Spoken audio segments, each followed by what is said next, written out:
Good afternoon and welcome to today's conference call on the VA fee panel update. I'm Bill Garber, Director of Government and External Relations for the Appraisal Institute. I'm going to walk through some quick logistics of the GoToWebinar platform. We are scheduled to speak for 1 hour today. We're going to take questions from our audience at the end. You can submit questions via the questions tab within the GoToWebinar dialog box. Today's call is being recorded. It will be available off of the Appraisal Institute's website following the end of today. And I'm pleased to welcome the 2023 President of the Appraisal Institute, Craig Steinle, for some opening remarks. Thank you, Craig. Bill, thank you for kicking us off here, and thank you to all of the attendees. We're excited to see you for this impactful and timely update from the Veterans Administration. I want to take just a moment to introduce our first speaker today, the Chief Appraiser for the Veterans Administration, James Heaslet. I think we have a bio page for him that you'll see here in just a second. I want to mention about James that he is a living, breathing, practicing residential appraiser. He's a practitioner from way back. I first met James when he was part of the regulatory field. He was a member of the board, appraiser board in Arizona at the time.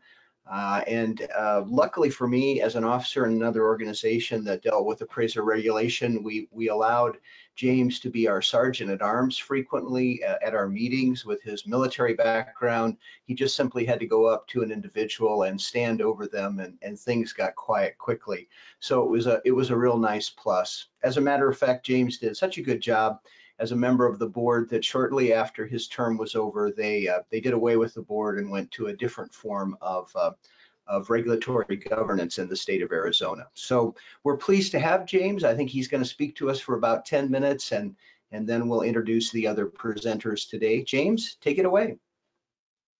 President Steinle, thank you very much. And just perusing through the names, there's a lot of names in here that I know either personally or from being on our panel. So I really want to thank the Appraisal Institute and all that you guys do and gals do.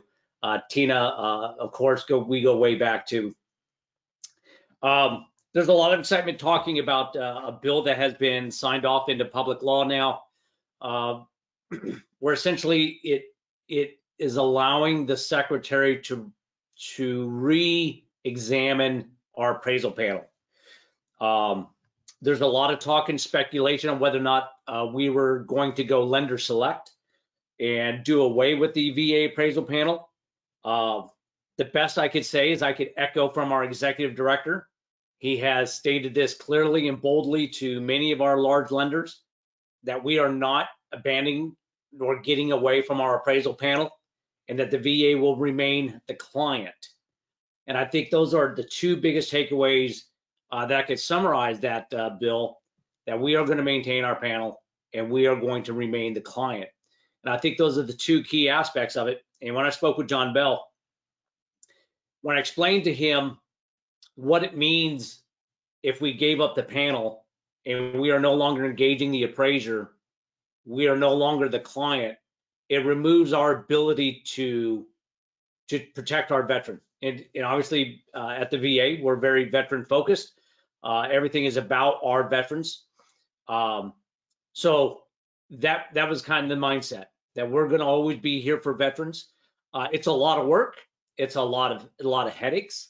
A lot of this bill stemmed from, and I'll just say from the 2019 to 2022 time frame, timeliness was down. And everyone talks about the market. The market was super hot. That's why timeliness is down.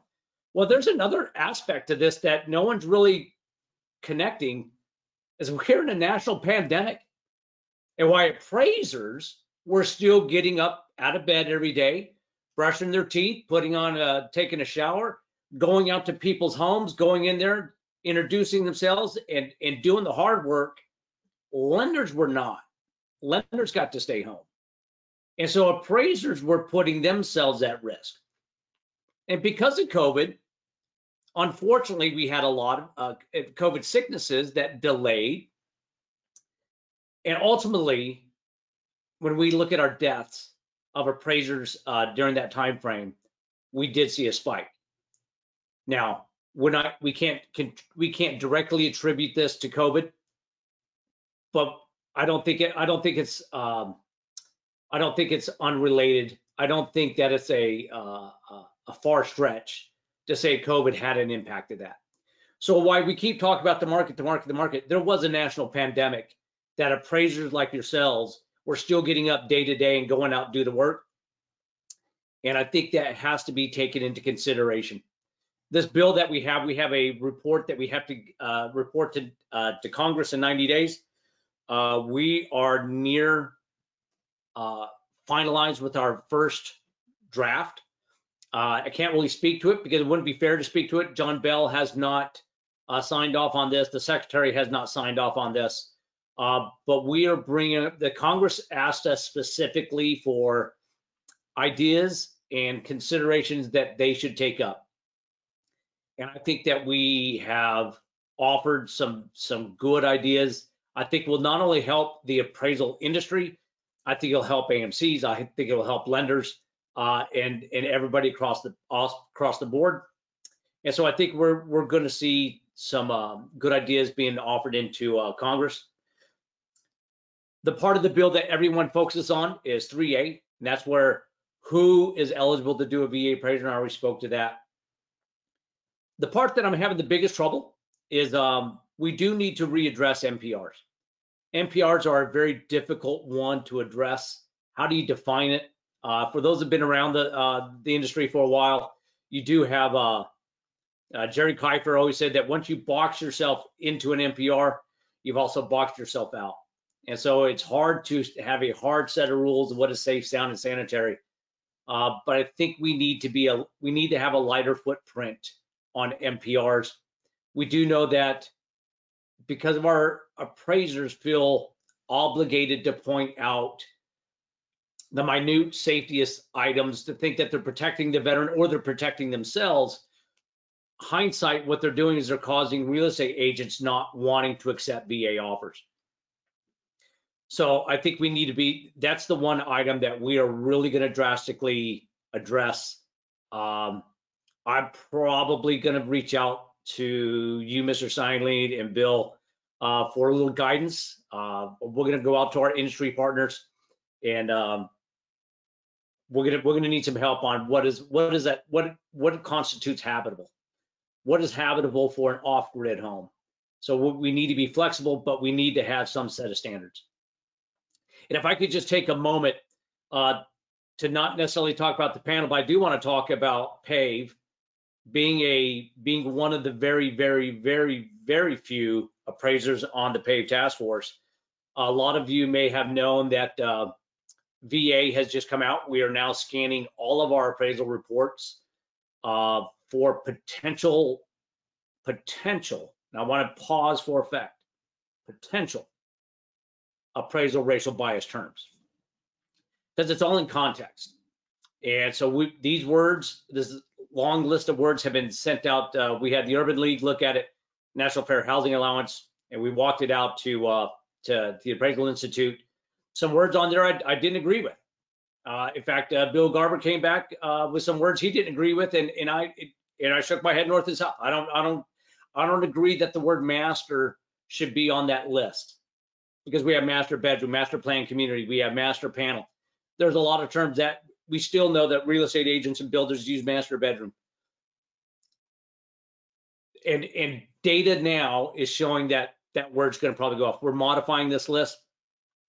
The one thing that VA is not going to be, we are not going to be the police. We're going to be the teacher. We do not want to be the catch you and have to disciplinary.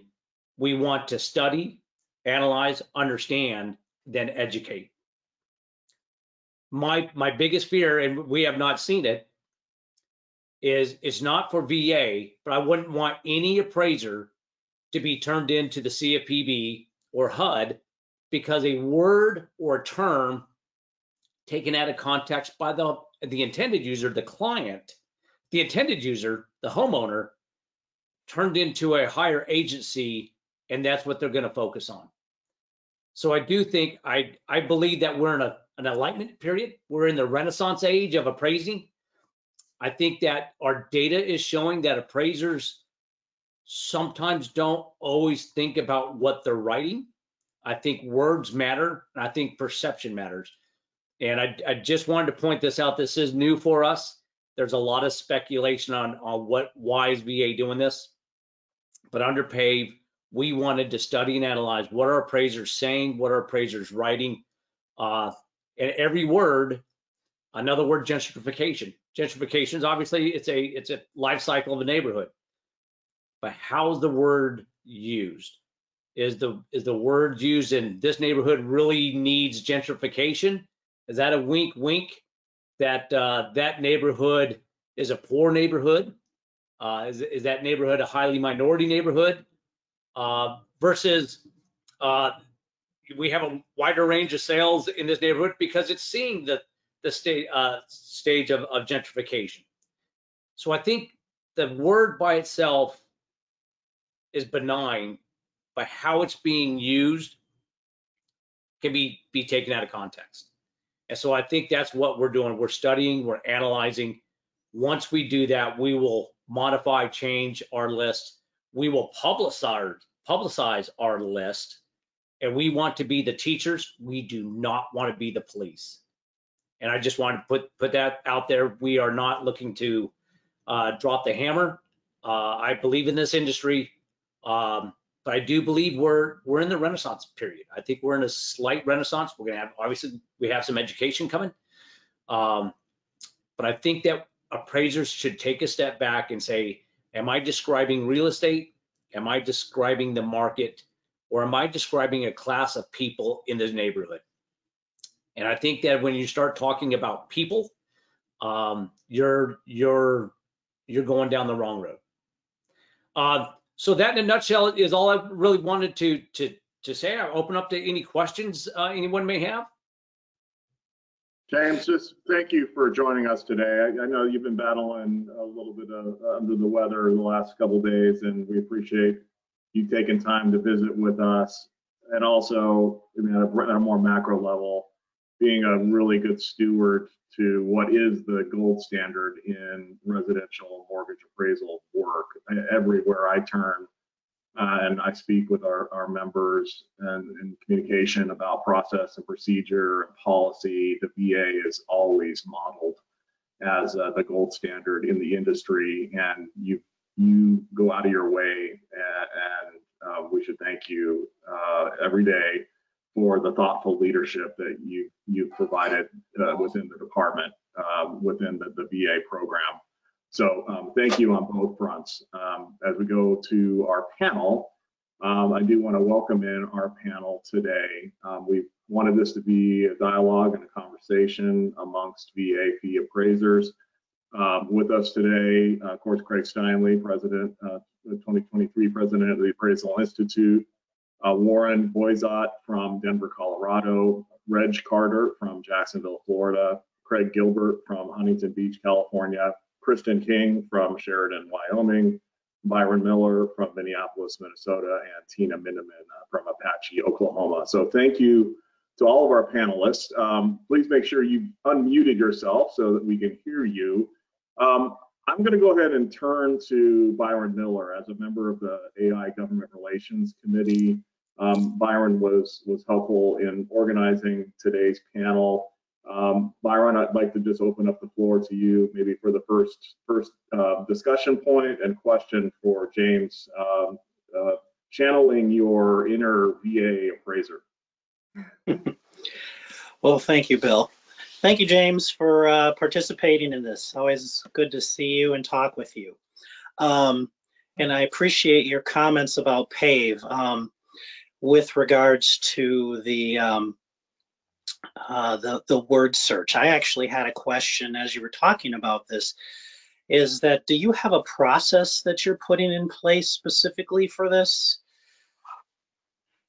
So yeah, first of all, through our partner Barrels, they scan the entire report, and we have about 70 words. So about 70 words and or phrases that scans the report. It finds the word. It tells us in what section of the report is it in, and then it gives us a copy of that snapshot of that section.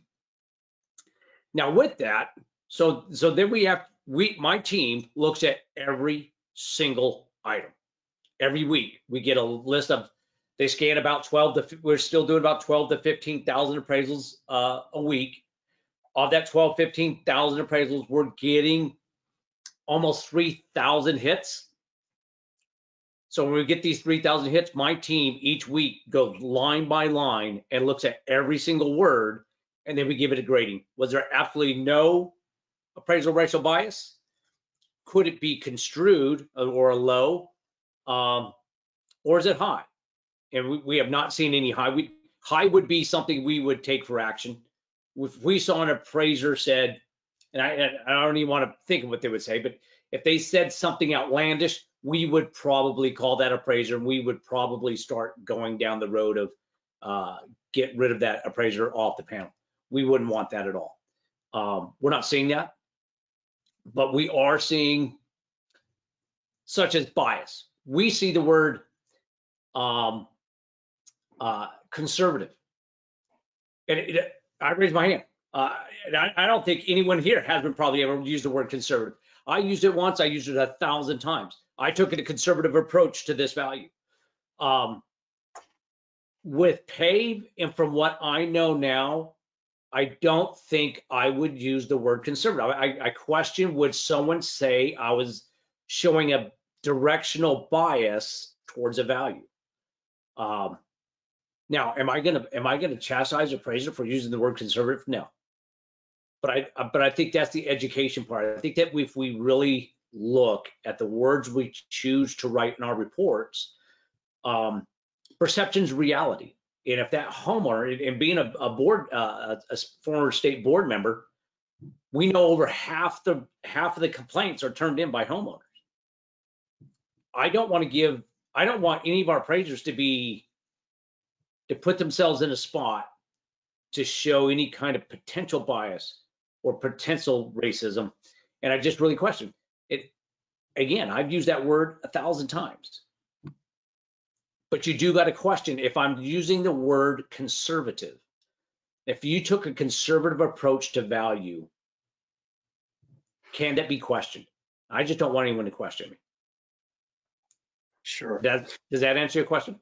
Yes, it does. I was just kind of curious about that because I know that some other lenders and AMCs are actually looking at it and coming up with a process as well, especially since this is a very hot topic with all of the negative press that appraisers are getting with regards to racial valuation bias.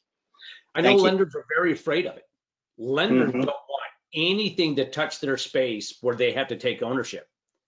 And unfortunately, that once we do this study, we go into next phase, we're going to put the onus of responsibility on our lenders. We're going to point out the words, you review it. Sure. Well, thank you. I think maybe we'll go round robin, and maybe next to Warren if he's there. If he has any. I think he kind of dropped out. How about if we'll come back to him? How about you, Reg? No, Warren's there. Oh, is he? Okay. I'm here, Byron. Thank you. And yeah, I did drop out for a second. Not sure why, but thank you for this opportunity. Good morning, everyone, or at least morning for me. And I apologize if I missed it, James, but would this process of scanning a report come after a complaint was made, for example, or before that? This happens within minutes of you uploading the report. Okay. Everything's pre-closed. Now, our final assessment is after close. It's, so if you uploaded your report on Monday, I'm not getting that report until the next Tuesday, but we're scanning it on the ingestion of the report to VA. So we're trying to be as timely as we can. That's the best opportunity we have to scan it. And again, this is for us internally to study, analyze, and understand what our appraisers saying. Now, if any of you have been following the PAVE stuff, which I know you all have, Fannie Mae or Freddie Mac pulled out the report and someone used a word in a neighborhood and called it spicy, I would love to talk to an appraiser and say, of all the words you could call a neighborhood, I am perplexed on what a spicy neighborhood is. I think he's got to be just a brilliant genius guy for just coming up with such creativity. We're not going to search for silly words like that. And there's just certain things you're not going to be able to capture. And so we just want to study and analyze what we have coming in before we go into next phases. Other panelists want to raise an issue. I'd like to make a statement and have a question or two. Please, Greg. Sure. First order of business, I want to thank Mr. Heaslet for his professionalism. He treats appraisers as professionals, unlike Fannie Mae, Freddie Mac, and HUD, who see the appraiser as a commodity to throw away. So I really appreciate that. VA has a Facebook group, and Mr. Heaslet is often in there sharing with us, and I really appreciate that.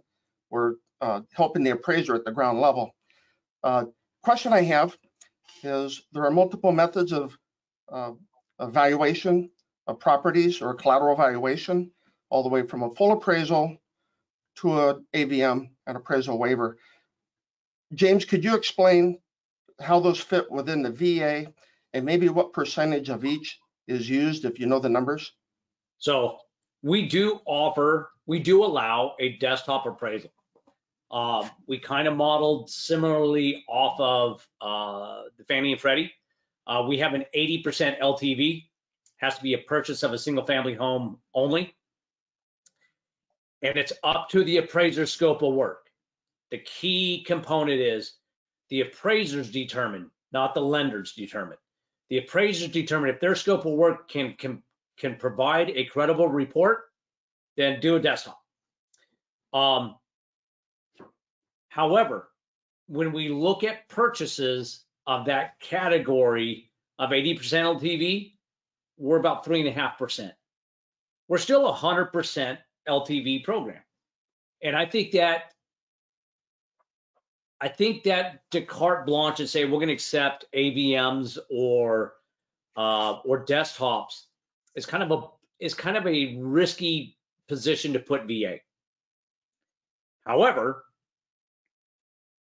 a year and a half ago, 2 years ago, in some markets, I would have took we just didn't have any other tools, and we were out of appraisers, we're out of Schlitz, and we couldn't service a veteran. At the end of the day, we have to provide the veteran the opportunity to use their benefit. And I want to restate that. This is a benefits program for no money down, 100% LTV loan.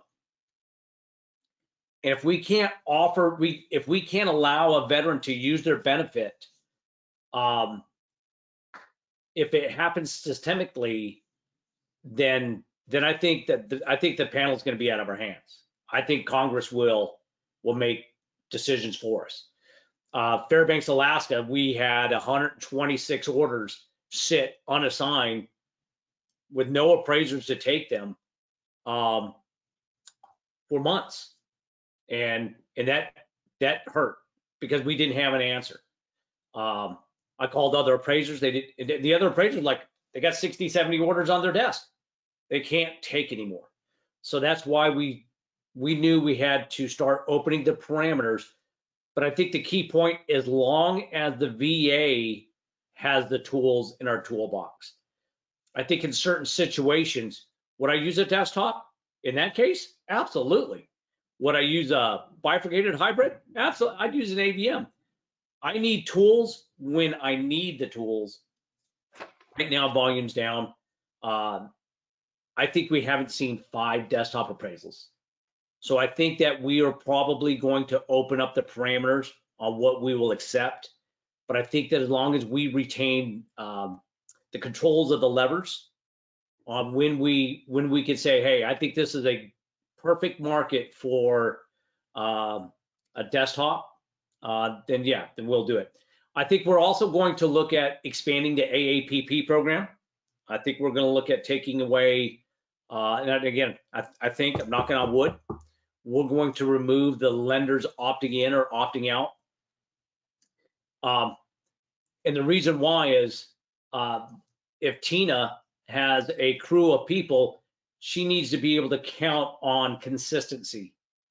And if she doesn't have consistency on what orders do offer the AAPP or the use of a trainee or the use of another appraiser, it makes it difficult to run a small appraiser firm.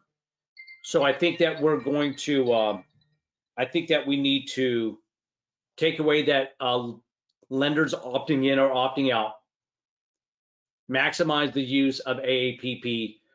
I think that when I do that, I also need to know which appraisers are using it and which are not, to make sure that there's no abuse of the program, that we're not just taking Billy Bob on the bar stool and sending him out to do inspections. Does that answer your question, Craig? I Yes, see his hand, Tina. Yes, thank you very much. And one more thing. Can you explain what an IRRRL is and how those fit in with the That's appraisal an process? interest rate reduction loan, just like a streamline on FHA. No appraisals required, which here's another thing, is we talk about appraisal waivers.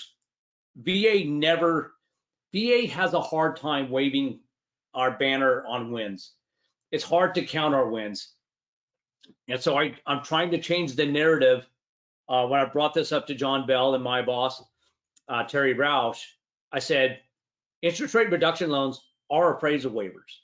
We don't require them, but they are appraisal waivers. A lender and a veteran made a loan without the use of an appraisal. Fannie and Freddie, they call them on their non-cash outs, their NCOs, they call them appraisal waivers. Why don't we? So we're more in par. Fiscal year 2022, we did over 800,000 loans without an appraisal. And so as an appraiser, we say we don't like appraisal waivers, but if it's a no cash out interest rate reduction loan, it puts everybody in a better position. They're already encumbered by a VA loan. The secretary's not at risk, and it puts the veteran at a better position regardless of value. Tina, please go ahead. Thank you, James, for joining us today. I would say that one thing that social media has pointed out to us is that all RLCs do not interpret the rules the same, or they put their overlay on it. Is there any discussion on trying to get everybody on the same page? Yes. So we are now not going to do the old pyramid. We are all one VA. Mm-hmm. This was different 3-4 years ago when each of the regional loan centers had their own little kingdom and fiefdom. So now Randy Rudisell and Donnie Flores are the two assistant directors over all the construction valuation over all the 8 RLCs. Now John Bell is standing up a training team, very robust training team.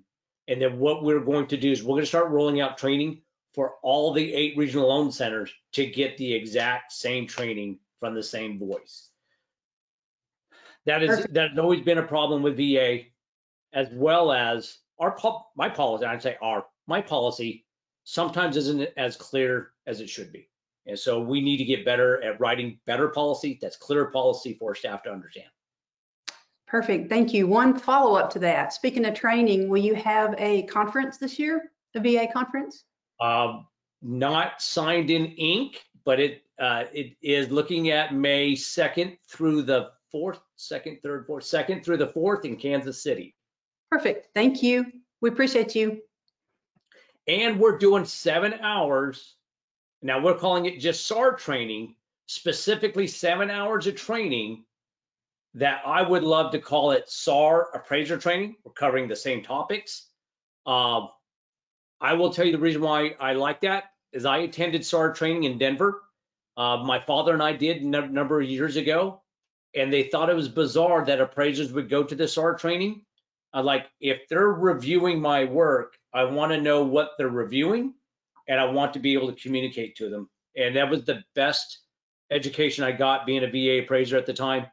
And I think it would be great to have appraisers come to this training and sit right next to SARs and have them ask questions. I think the best education when you could ask questions from across the aisle, if you might want to say. Thank you. President Sidley, I see your hand up. Yeah, James, thank you for the opportunity. First of all, you mentioned refining the MPRs, or at least looking at them. The Appraisal Institute would love to work with you on that. That's been something that I think, as you pointed out, has been needed for quite a long time. So let us know when you want to roll up your sleeves. We're ready to do that. There are two things I wanted you to address, and then I'll quit talking. First of all, you mentioned the AAPP. There are a lot of folks, attendees, 160 or so. Many of them may not know what that is. I am so thankful to hear you say that you may broaden the use of that, because I think in the rural and underserved, underrepresented areas of the country, that will definitely help reduce turn times. Our difficulty here in South Dakota is that not a lot of lenders will opt into the AAPP program. So if you might explain that to the attendees so they understand the jargon of the appraisal space in the VA quadrant anyway. The other thing is, I would hope you'd address the Tidewater initiative. We're pushing very, very strongly for that. You heard me at the appraisal subcommittee talk about that, because it's an interaction with the appraiser, getting them additional data up front. We'd like to see that standardized and moved across all lenders, and also have it applied in some way to a refinance. We haven't quite noodled on that long enough, but it really is the gold standard for allowing an interaction before the appraisal is turned in, rather than a reconsideration of value or a reconsideration of appraisal results in RO, AR, or ROR after the fact, which is a lot more difficult, I think, for the appraiser. So if you touch on those two topics, AAPP and Tidewater initiative, please. Yeah, Craig. So thanks. I just roll AAPP off the top of my tongue, like everyone should know it. It's not a household name like Tidewater.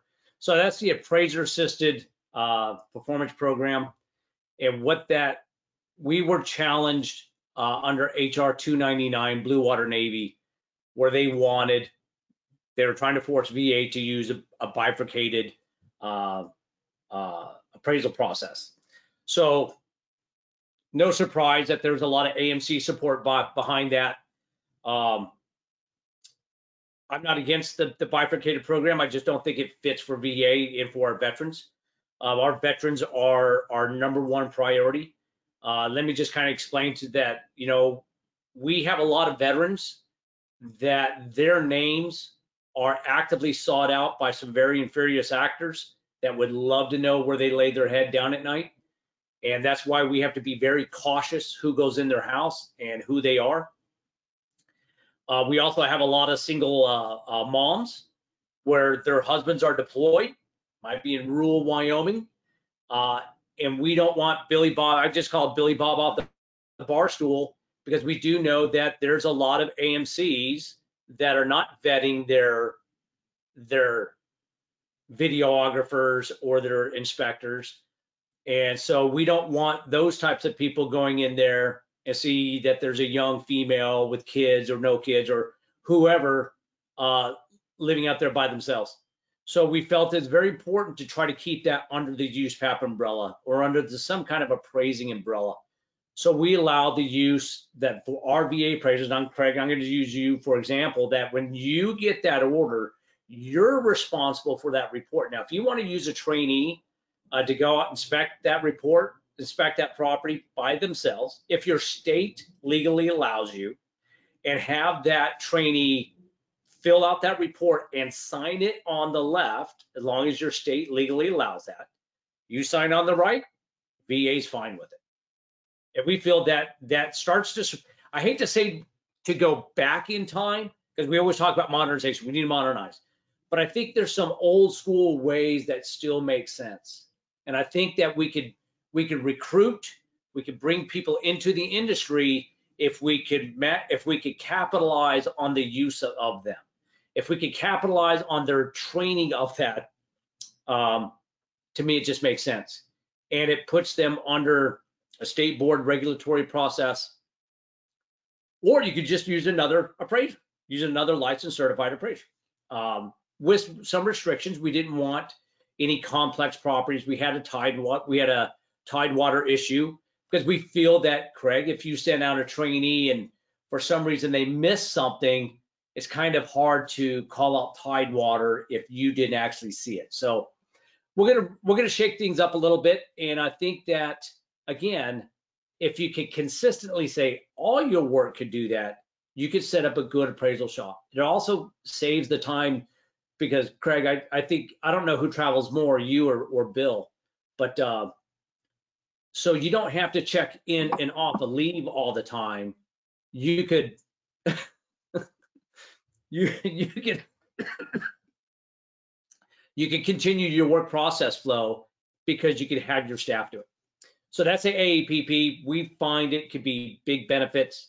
We find it's not rolled out as significant. It's still fairly new. Again, 2000 is when we rolled it out. So I think that we're going to see a bigger use of that.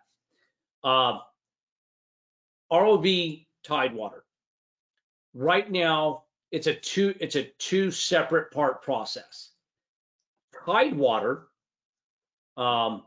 is a process on purchases only for now, that when you don't believe, the appraiser doesn't believe that the market supports the contract, which we're going to have to change this a little bit in policy. I don't like the way that's written. It kind of conflicts with USPAP because you're kind of establishing a benchmark. That through your client lender and the agents, they should provide you with some sales and information. Now, I have talked to the OCC and the GSEs, and there is some reluctance to it. And I told Danny Wiley and Scott Reuter, I said, first of all, most appraisers are already doing this informally.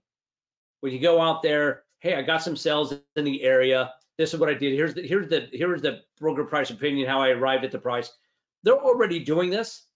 We just formalized the process.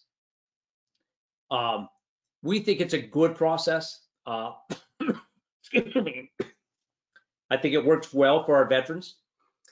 But I think that's the first bite at the apple. The second bite of the apple is if the evidence provided to the appraiser doesn't bear fruit. Well, when all said and done, they overprice the house. They come in below contract price. They upload the report. The appraiser's done. Now it's to the VA. One thing we don't want to convolute is we don't go back to the appraiser for a second bite of the apple. The second bite of the apple now comes to VA.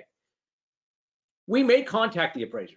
You know, Craig, we may reach out to you and say, what can you tell me about the market? How is the water issue? I've heard you said something about water in this area. What's going on there? So we may use our asset. Now we look at our VA appraisers as assets, a long-term working relationship, not just something we cycle through like socks. So we do look at our panel as assets. And then we collect information. We're not bound by USPAP. So if there's a sale that took place after the appraisal, we'll use it. We're not bound, we're not changing the appraisal. We're changing what's called the notice of value, which is by statute, which allows the secretary to base their guarantee on the notice of value, not the appraisal. And we do a bunch of those. We do a lot of them, about 5,400 last year. About half saw an increase of value of some sort, either some or full. About the other half saw zero change in value. So we still have people, and anyone, either a cash out refi or a purchase, could ask for a reconsideration of value. My fear is with PAVE, they seem to be rattling the bell about educating borrowers about asking for a reconsideration of value. And that's fine. I believe I think every homeowner, if they feel they got a flawed appraisal, if they feel they didn't get a fair shake, should have a voice. But it comes at a cost. It comes at a cost for a VA, for human capital, and taxpayers' resources. And so if we saw double that amount or triple that amount, that would sink us as far as our work capacity. Kristen King, I saw your hand raised.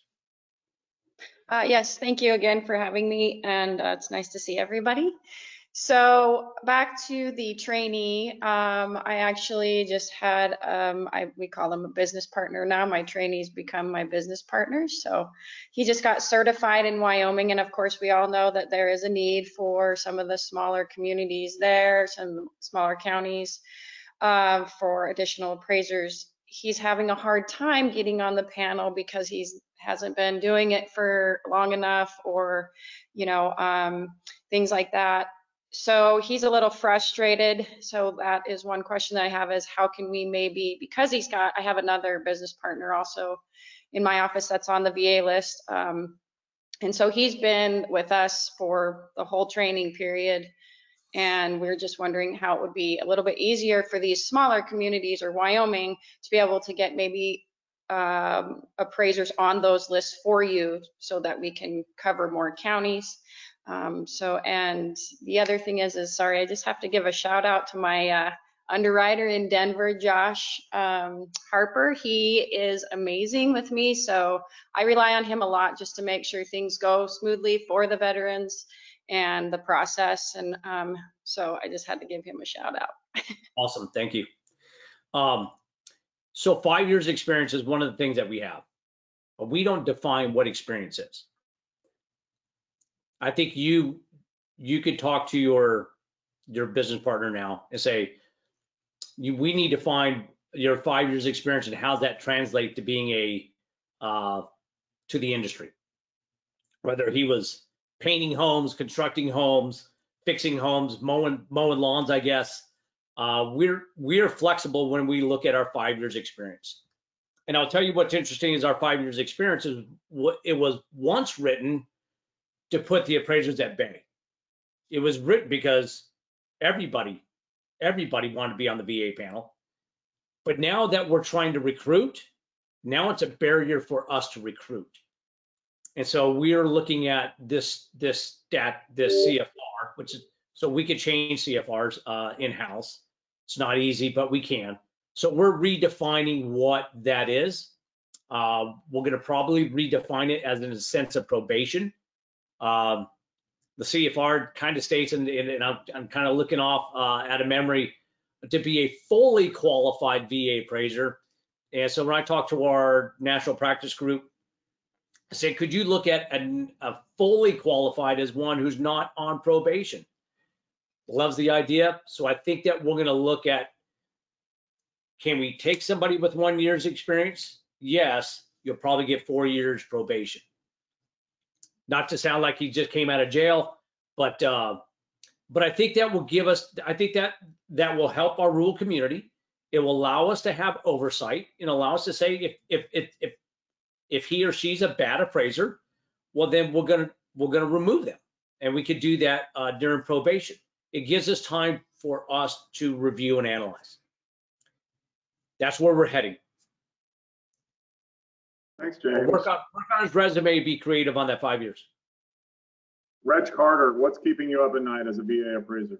Well, I had reached out to some of the VA appraisers that I know, and I'd asked them if they'd furnish me some questions. So I do have one question that is based on the turn time. In my area, the turn time is 7 days. Every time I want to take a long weekend, I have to get off the list for a week to make sure I'm not late. If the turn time was 10 days, I would not have to have an additional weekend to catch up. Is there any way to make the minimum turn time 10 days? And just as a follow-up question that you can maybe answer at the same time, on the Tidewater, right now, many lenders will provide lenders will provide a whole list of 10, 12 properties that they would like to be considered during the Tidewater. The VA appraiser has to comment on each one of those sales. Is there any way to go back to the old system where they actually give you 3 sales and they grid those sales, and so that you can cut down on the amount of time you're spending on the Tidewater? So first of all, new fees and time limit is coming out, and I would expect, instead of going from 7 days to 10, look that 7 days to go down less. I will tell you, timeliness is dropped significantly. And the number one thing that VA's held to go to the hill is our timeliness. And when you start talking 10 days carte blanche, that's just not ever going to happen in VA. I'm getting appraisals in Las Vegas in 4.5 days. I'm getting appraisals here in Phoenix in like 5.75 days. So I doubt that any areas are going to see an increase in time. I can tell you our live data in the cross, and I hate a national average number. Our national average number is like 7.2 days. That's Alaska. That's even South Dakota, North Dakota in there, but it's by volume. Everything's weighted. So right now, we don't see any timeliness going up. And if they want to take vacation time, they're going to have to take vacation time, and that they would have to do that for an AMC as well. So your next question was, Ms. Carter, what was your next question? On the Tidewater, going back to, instead of allowing them to give you a whole list of properties that you have to comment on, limiting what they can give you to support a different value. So the policy is no more than 4 sales. I believe it's 4 sales. If you can't support your value in 3 or 4 sales, 34 sales ain't going to help you anymore. When we looked at the grid system, what we found is agents are just marking up whatever they want. It didn't really help. And the bottom line is, if real estate agents provided appraisers with 3 to 4 sales, and I was one, I don't care if it was on a bar note. If you told me it's the house right across the street, let me find it, let me pull the MLS, let me do the research, and let me verify it. But to put it in a grid system just added more frustration to real estate agents, because that's not typically what they do. They pin with the numbers to fit what they need in the first place. And because of the frustration that we add more pressure to the real estate agents, I get it, but real estate agents, we also have a very loud voice in NAR. They say they don't even like to accept VA offers because they don't want to deal with VA. And so we do have a balancing point of how much pressure do we put on NAR versus how much do we do our appraisers. And I think bottom line is we could come to a middle ground. 3-4 sales, give us the 3-4 best. And I'm a stickler about words. I don't like using the word comps, because comps, not a word, it doesn't resonate, doesn't say anything. But when we use the word comparable, we know what we're talking about. Excuse me. So I think that when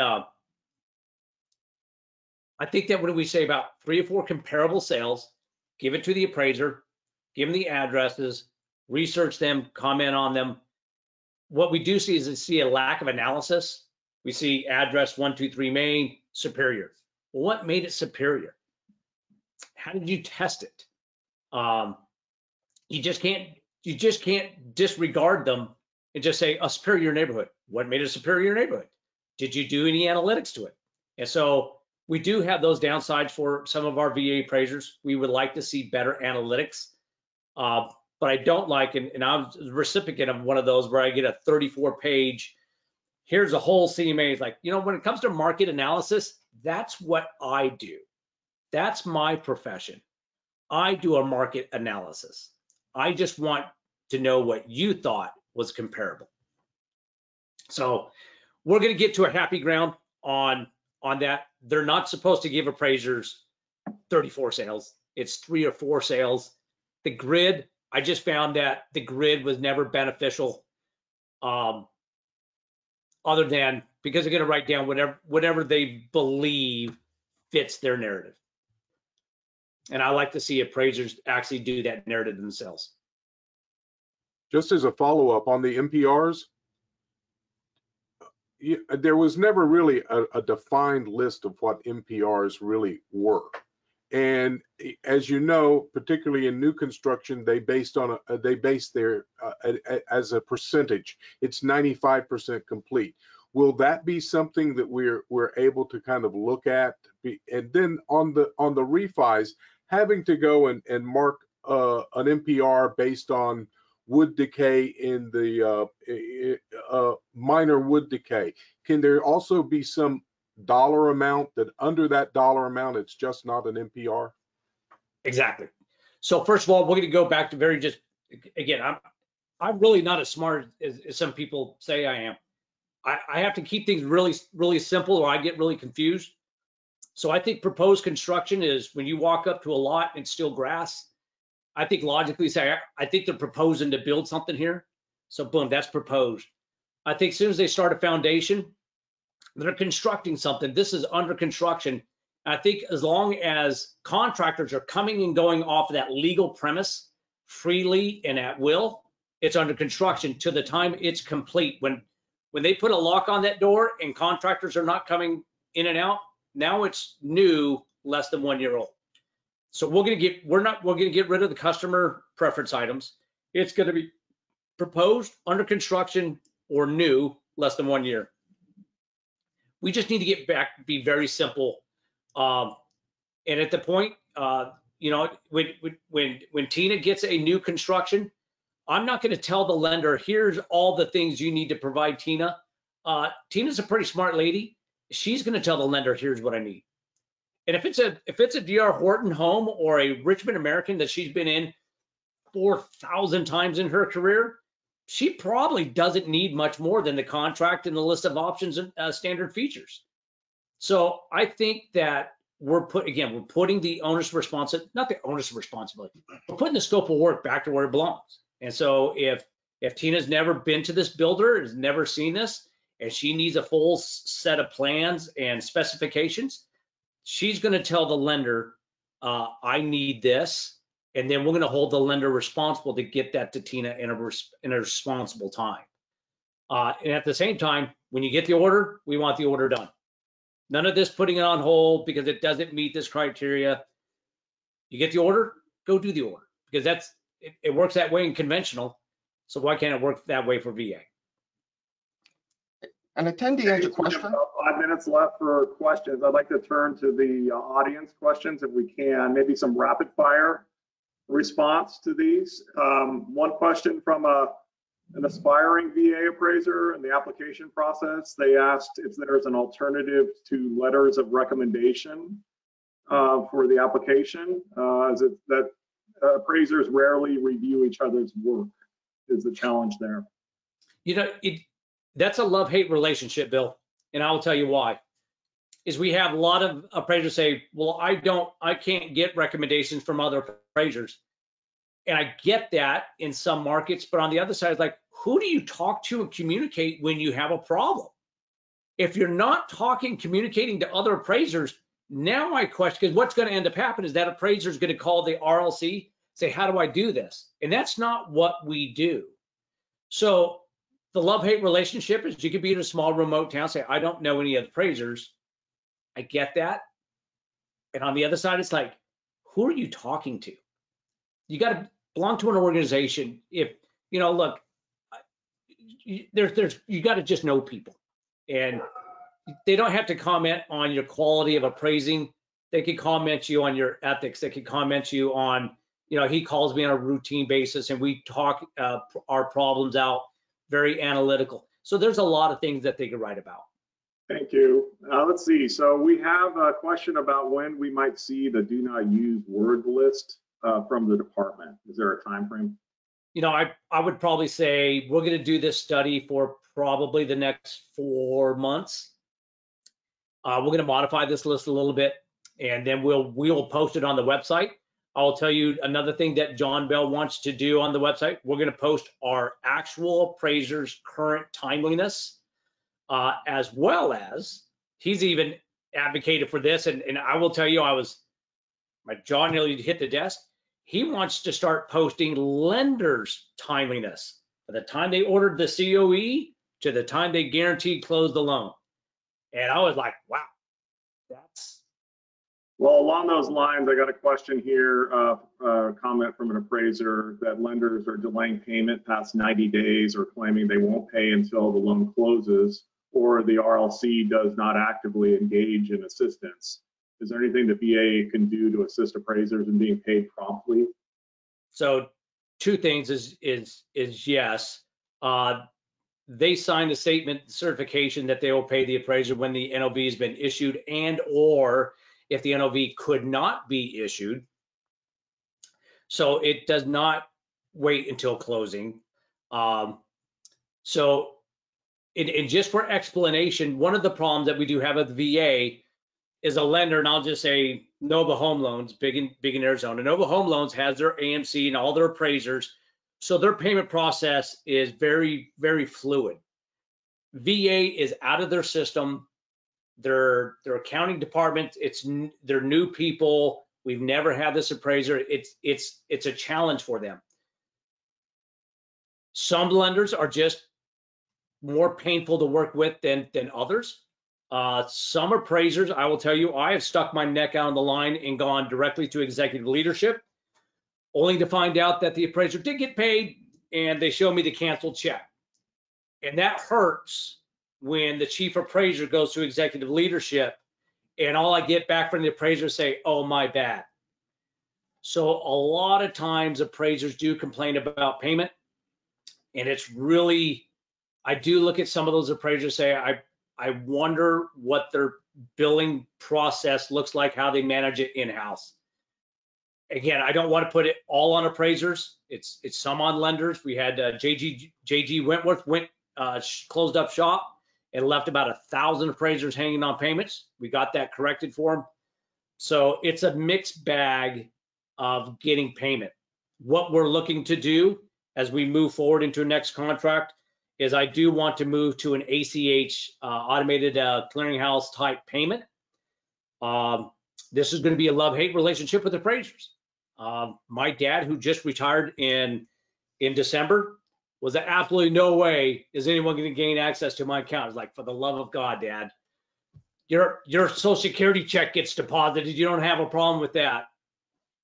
But it's contentious with appraisers, and I get it. But that's the way a lot of your bigger lenders, your appraisal management companies are moving to. It's a simpler, easier process. We look at you would get paid immediately once you upload that report. We'd have some parameters around it. I hope that there's no fees. I say I hope there's no fees that come out of it. But I think right now our billing our payment is a lot higher than a lot of our conventional. But we will work on that and try to make this as an easy, streamlined as possible for our appraisers. James, I'm going to turn it to Mr. Miller for one final question as we're at our time, and I want to be respectful of everyone's schedule. Byron? You're on mute, Byron. Mute. Byron, you're on mute. Oh, that's blue. There we go. The VA portal. Currently, it's not a very interactive system, and most lenders don't know that they have to put the don'ts in the portal, and they're not notified. I get pinged quite a bit on that. Is there anything in the works to update the portal to make it more interactive and provide notifications?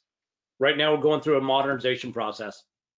In fact, John Bell, the executive director, and Colin Diazzo, who's in charge of our what we call PMDI, which is Product Development Management and Integration. They're at the ICE conference in Las Vegas.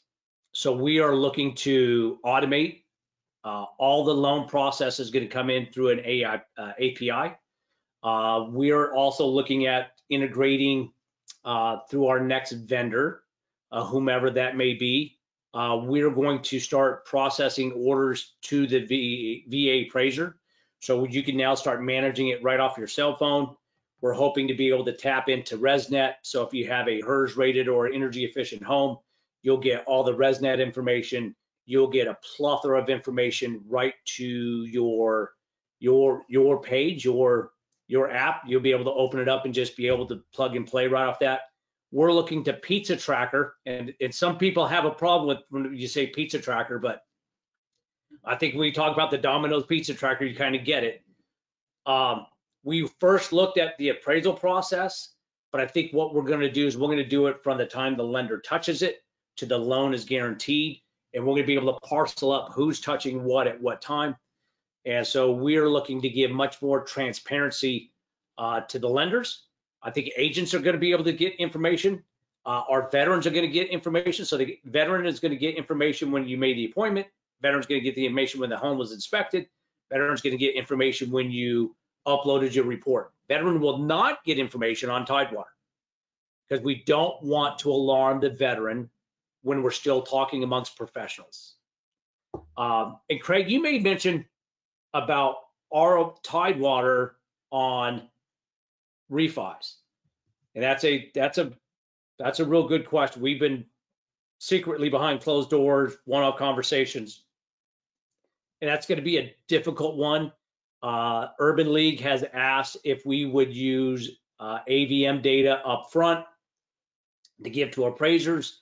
I'm skeptical about that. AVMs work good in about 1,700 counties and 3,100 counties in America. I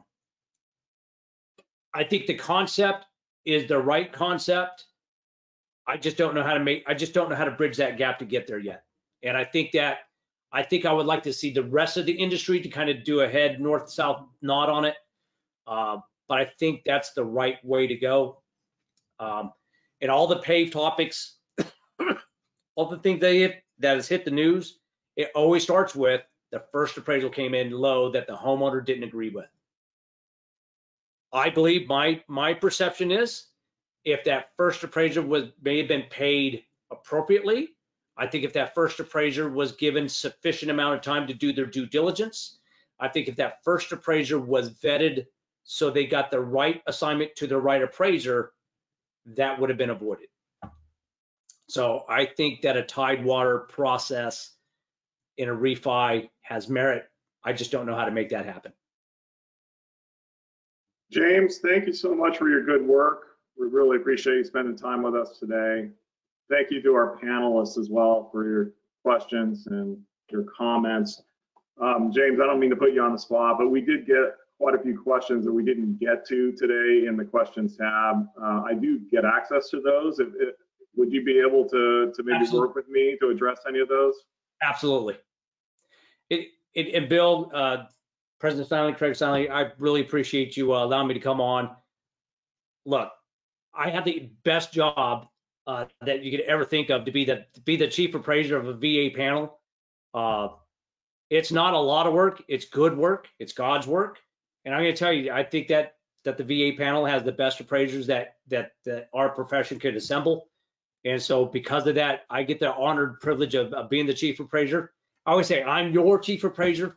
And so I really appreciate all that you guys do for us and gals. Thanks, Good team. everyone. Thank We're going to you. close today's webinar. We really appreciate it. I hope everyone has a great afternoon. Thanks, You everybody. as well. Bye now. Thanks, James. Thank you.